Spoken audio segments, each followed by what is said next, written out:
Hello everybody, this is Sandil. Welcome back to our channel. I am back with a new video on pie charts. This is the third video in this series of pie charts. In my first video, we already discussed some missteps that you need to follow when drawing a pie chart according to the data given in a statistical table. In my second video on pie charts, we already looked at a very important structure that you need to follow when you describe any type of pie charts with relevant features.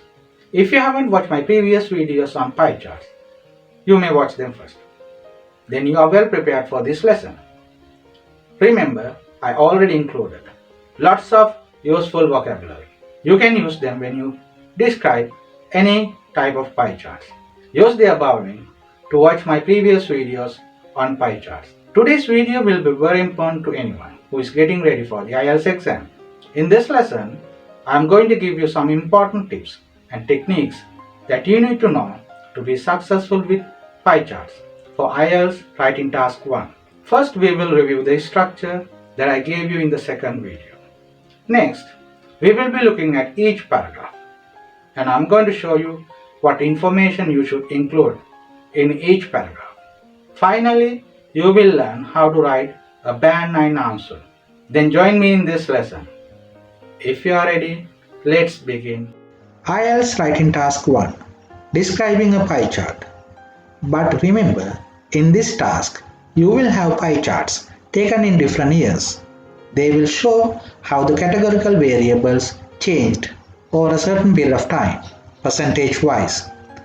Then you need to have the ability to describe their features, especially changes over the given time period. Oh, I'm sorry, I forgot to tell you, this video is very useful to O-level students. Under question number 14, in English language second paper, you will have an option question with two options. Then there, you can find one choice. You need to describe a simple pie chart or two pie charts. You can use the same structure to build your answer. Let's see the objective of this lesson. The objective of the lesson is to teach you a band 9 structure and help you construct a model answer step by step. Let's move on to the structure. The band 9 answer structure for IELTS writing task 1. The first paragraph of your description is introduction, then overview, next first feature in the first paragraph of the body, finally second feature in the second paragraph of the body.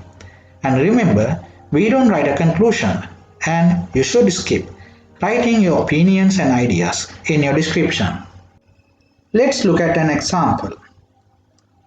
The two pie charts below show the changes in spending habits of people in the UK in 1971 and 2001. Write a report by summarizing and including the main features and make comparisons where necessary. In 1971, books at 6%, computers at 2%, furniture at 9%, restaurants at 7%, petrol at 10%, cars at 22%, food at 44%. In 2001, books at 1%, computers at 12%, furniture at 8%, restaurants at 14%, petrol at 8%, cars at 43%, food at 14%. Now you can build your answer according to the structure given here. Let's write the introduction first. In your introduction, you could introduce your chart to the examiner in one or two sentences. We can simply paraphrase the information in the question. Use synonyms.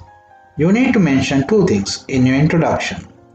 What the pie charts show and for what period of time. Here is my introduction.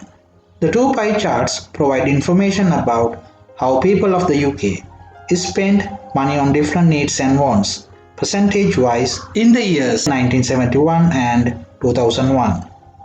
Some tips for introduction.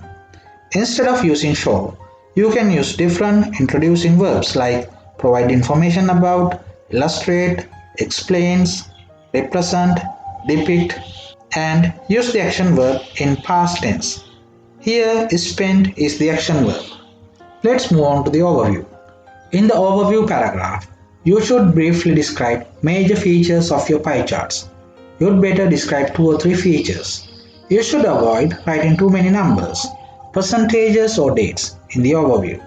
You need to include only general information. Remember, if you want to achieve a band 6 or more, you must provide the overview. You have to keep this thing in your mind. This is very important. When the examiner starts reading the introduction and overview, he will have a clear idea about your report if you write your introduction and overview perfectly. Now let's look at our pie charts to find out some key features of our charts. There are various ways to find key features. In my opinion, if you just search for the largest and smallest pieces of each pie chart, you can easily build your overview meaningfully. In our case, the largest in 1971 is food and in 2001 is cars. Some useful vocabulary to describe the largest piece.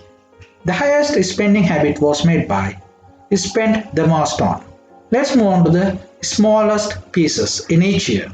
The smallest in 1971 is computers and in 2001 is books. Some useful vocabulary to describe the smallest piece. Was the smallest segments of the chart spent the least amount of money on. Let's build our overview together. Overall, at the beginning of the period, people spent the most on food, while expenditure on computers was the least significant habit. In comparison, at the end of the period, spending money on books was the smallest segment of the chart, and highest spending habit was made by cars. Let's move on to describe features. First, I am going to focus on the categorical variables that experienced an increase over the time period from 1971. As the first feature, expenditure on computers from 2% to 12%, restaurants from 7% to 14%, cars from 22% to 43%. When you describe features, you need some useful language to describe each variable. Therefore, please, if you haven't watched my previous videos on pie charts, you may watch them first because they contain lots of information that you can utilize in describing features here. Let's describe each variable now. Spending on computers constituted 2% of the total in 1971 and increased by 10% in 2001. Expenditure on restaurants accounted for 7% in 1971 and experienced precisely a twofold growth in 2001. At the beginning of the period, cars made up 22% and rose to 43%, which was only 7% less than half of the total in 2001. Let's move on to describe the second feature. Here you can pay your attention to the variables that experienced a decrease over this specific period of time as the second feature. People spent money on books at 6% in 1971 and 1% in 2001, on furniture at 9% and 8%, on petrol at 10% and 8%, on food at 44% and 14% in 1971 and 2001 respectively. Let's describe each variable now. Food comprised 44%, which was 6% less than one half of the total expenditure, and fell to 14% in 2001. Furniture and petrol were at 9% and 10% respectively, and both decreased to 8% after 30-year period. The habit of buying books made up 6% in 1971, and it gradually declined by 5% by the end of the period. Let's look at the complete answer now. The two pie charts provide information about how people of the UK spent money on different needs and wants percentage-wise in the years 1971 and 2001. Overall, at the beginning of the period, people spent the most on food, while expenditure on computers was the least significant habit. In comparison, at the end of the period, spending money on books was the smallest segment of the chart, and highest spending habit was made by cars. Spending on computers constituted 2% of the total in 1971 and increased by 10% in 2001. Expenditure on restaurants accounted for 7% in 1971 and experienced precisely a twofold growth in 2001. At the beginning of the period, cars made up 22% and rose to 43%, which was only 7% less than half of the total in 2001.